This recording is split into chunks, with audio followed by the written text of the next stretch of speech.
what do we see on the screen? On the screen, we have a circular housing society.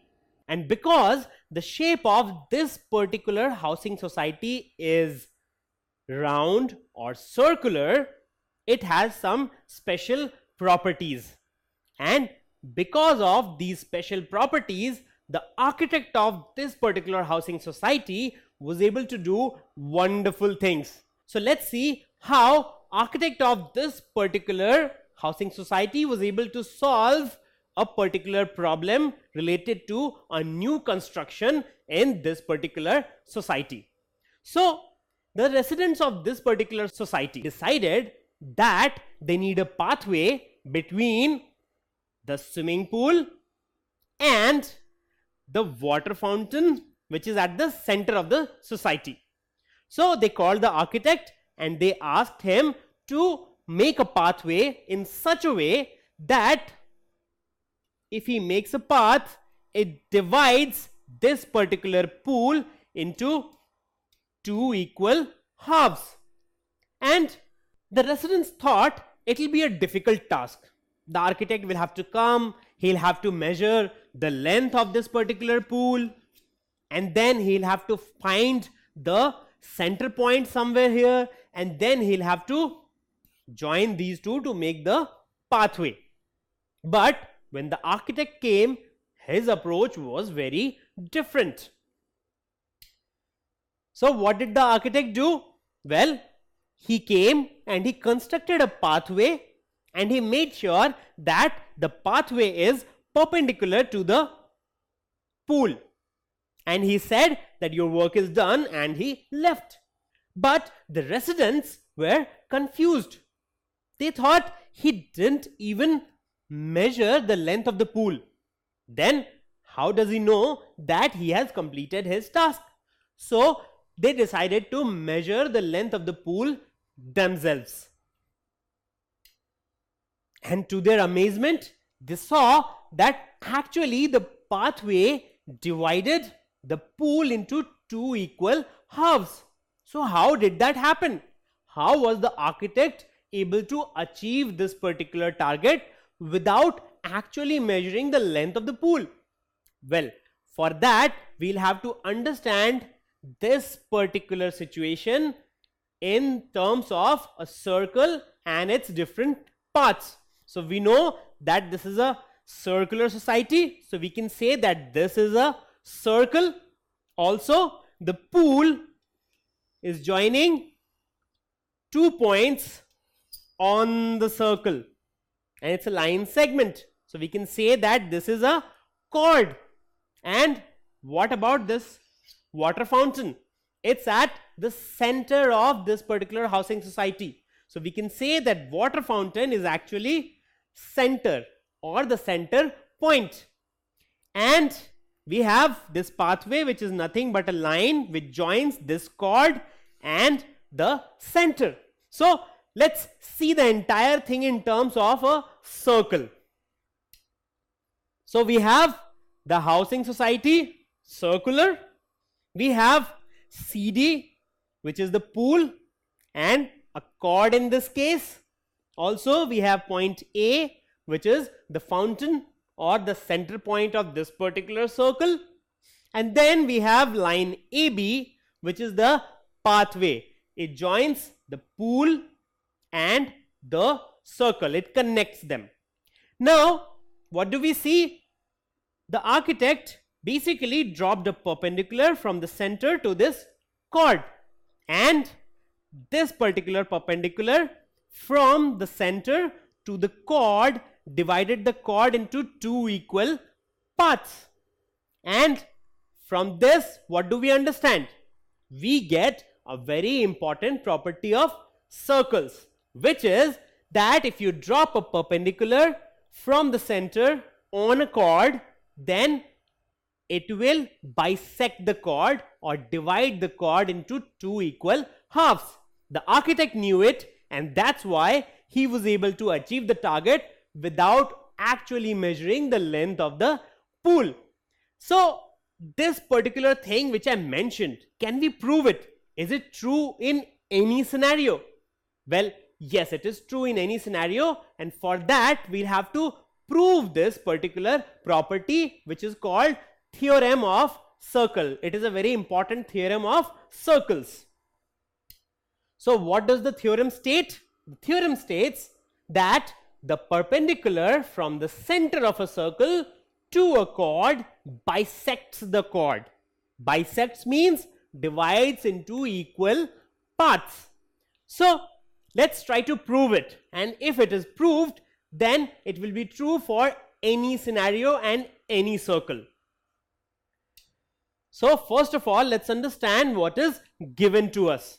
We have a circle, and then we have a chord PQ, and we have this particular line segment AM, which is perpendicular to PQ. So AM is a line segment dropped from the center, and it is perpendicular to PQ.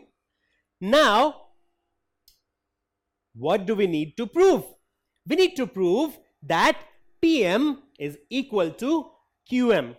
That is, the line segment AM, which is a perpendicular from the center, bisects the chord PQ or divides the chord PQ into two equal parts, that is PM and QM. So PM has to be equal to QM, only then we can prove that AM bisects the chord PQ. Now, first of all, we need to do a construction. What is the construction? Well, we join AP and AQ. Now, when we talk about joining AP and AQ, we basically have this line segment AP and this line segment AQ. So we have joined AP and AQ. Now, let's start the proof. So we have two triangles in this case. As soon as we joined AP and AQ, now we have two triangles.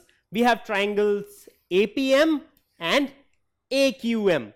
So this is triangle APM and this is triangle AQM. And what we'll do is we'll try to prove that both of them are congruent. As soon as we are able to prove that both these triangles are congruent, we'll be able to prove that PM is equal to QM. So let's start. Now, first of all, let's understand this particular part. We have AP and we have AQ. We have joined them. Now, what are these line segments? P is a point on the circle and A is the center. So AP is nothing but radius of the circle, isn't it? Radius is nothing but a line segment that joins a point on the circle and the center. In this case, AP here is a radius. Similarly, Q is also a point on the circle and A is the center. So we have AQ line segment which joins the center to point Q on the circle. So even that is a radius. So we have AP and AQ, both are radii of the same circle, and radii of the same circle are always equal. So we can say that AP is equal to AQ. So we have got one pair of sides equal. Now let's come to this common part AM. When we talk about these two triangles, what do we see? AM is the common side, isn't it? Whether you are talking about triangle APM, AM is a side. When we are talking about triangle AQM, even then AM is a side. So AM is a common side. As a result, AM equal to AM. So line AM is common. So this is one more side which is equal.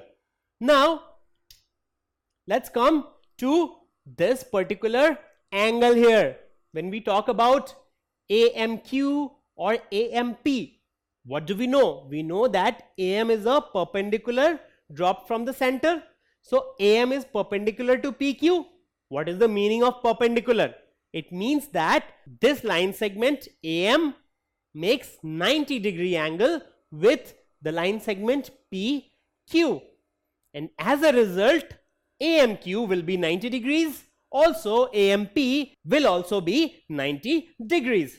So, angle AMP is equal to angle AMQ. Both are 90 degrees since AM is perpendicular to PQ.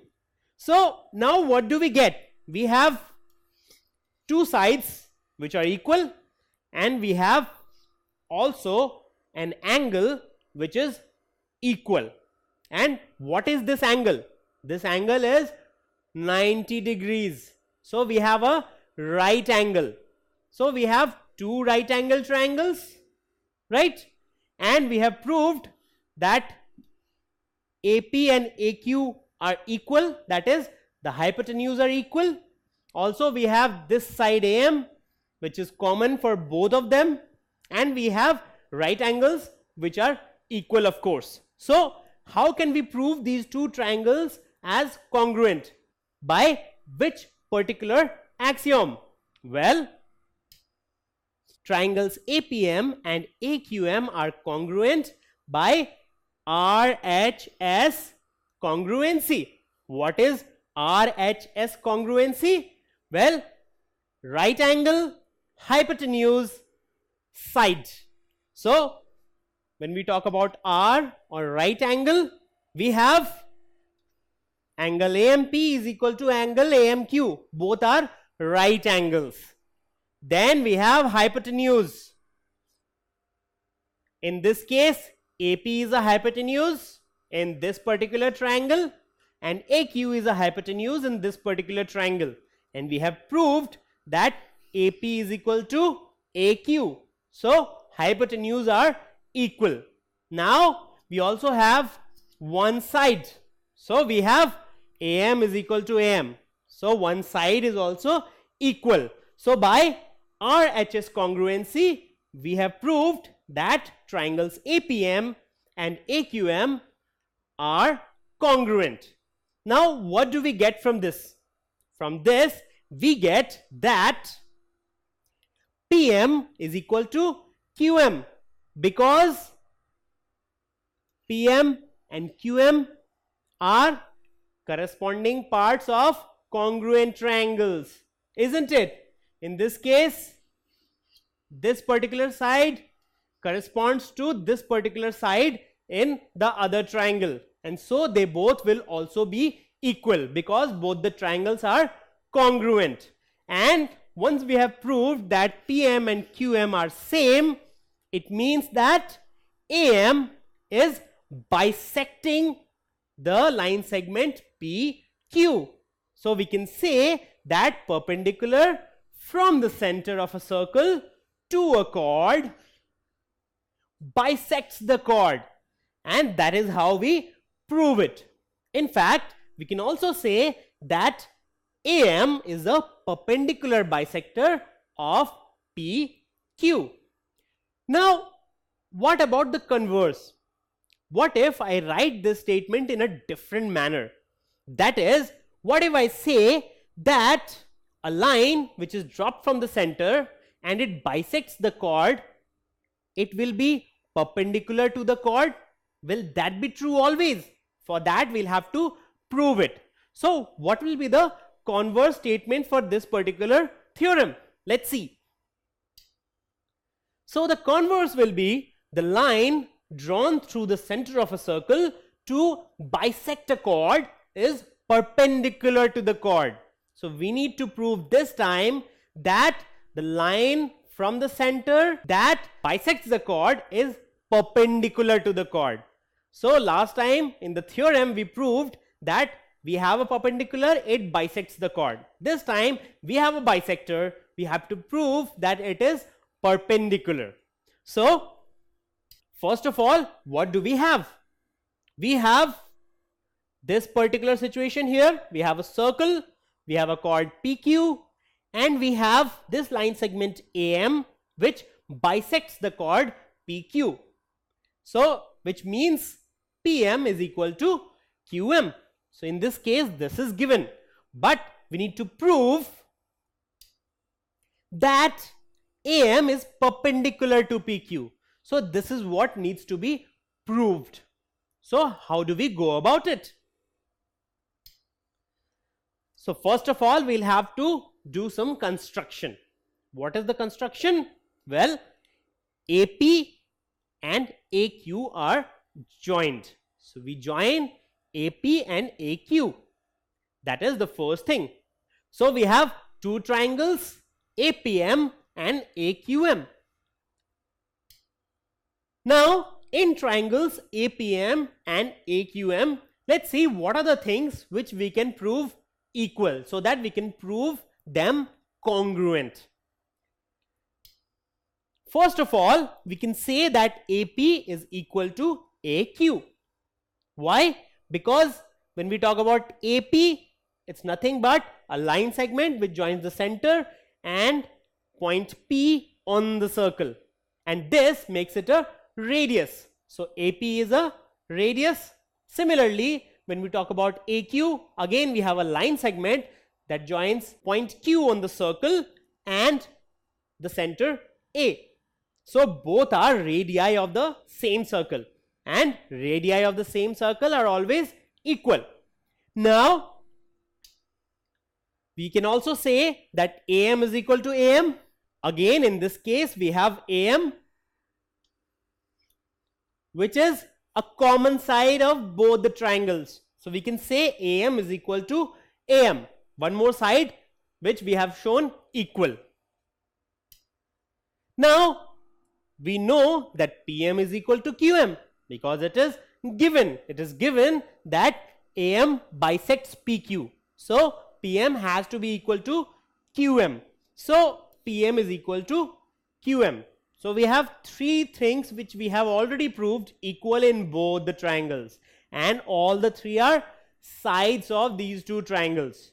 So by SSS congruency, we can prove that triangles APM and AQM are congruent by side congruency. So we have one side AP is equal to AQ, equal.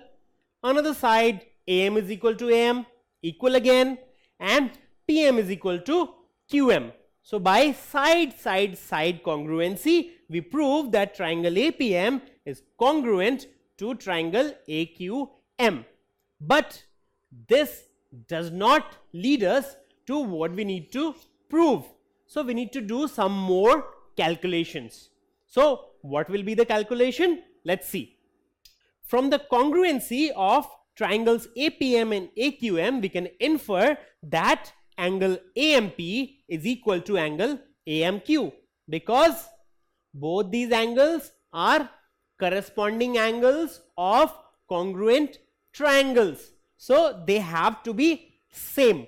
So we have angle AMP is equal to angle AMQ, but we need to prove that AM is perpendicular to PQ. For that we need to prove that both the angles are 90 degrees. So what if we add both the angles? That is, if we add angle AMP and angle AMQ, what should we get? We should get 180 degrees as the answer, because PMQ is a straight line.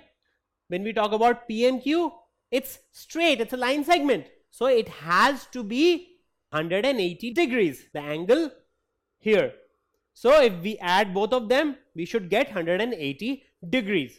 Now we also know that AMP is equal to AMQ. So we can substitute one by another, isn't it, in this particular equation? So can I write angle AMP plus angle AMP equal to 180 degrees? I can, because AMQ and AMP are equal in value. So we can write angle AMP plus angle AMP is equal to 180 degrees, which leads to 2 angle AMP equal to 180 degrees. So both the angles when added, you will get 2 into angle AMP equal to 180 degrees. And when we perform the calculation, that is when 2 comes down here, then what will be the answer?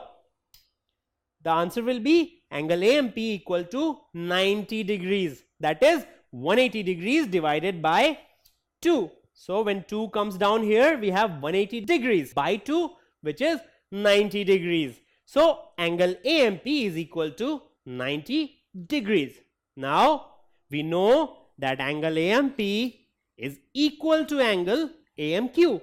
So if angle AMP is 90 degrees, it means that angle AMQ is also 90 degrees. So both these angles are right angles. And from this we can say that AM is perpendicular to PQ, isn't it? If both these angles are 90 degrees, it means that AM is a perpendicular line segment which has been drawn on PQ, and also it is a perpendicular bisector of the chord PQ. And this is how we prove the converse of the theorem which we had discussed earlier. And this is a very important property of circles. That is, if you drop a perpendicular from the center to a chord, then that particular line segment bisects the chord, and we can say that that particular line segment is a perpendicular bisector of the chord. Don't forget to subscribe to our channel. You can also register for free at deltastep.com to get all learning resources as per ICSE, CBSE, IB, Cambridge, or any other curriculum. Over 5,000 amazing lectures across maths, science, English, and social science. Our unique interactive video technology keeps you engaged, and our iDictionary feature allows you to quickly revise any concept. Master each topic at your own pace with our adaptive practice technology and 1 million plus questions. Get instant answers and detailed solutions. Be exam ready by taking unlimited mock tests, performance analysis along with actionable feedback, personal tutors to resolve your slightest of doubts. That's not all. You also get amazing prizes like PlayStations, iPads, watches, and many more, along with certificates through our Earn As You Learn program. So at deltastep.com, learning is not just fun and easy, it's rewarding too. So register for free now.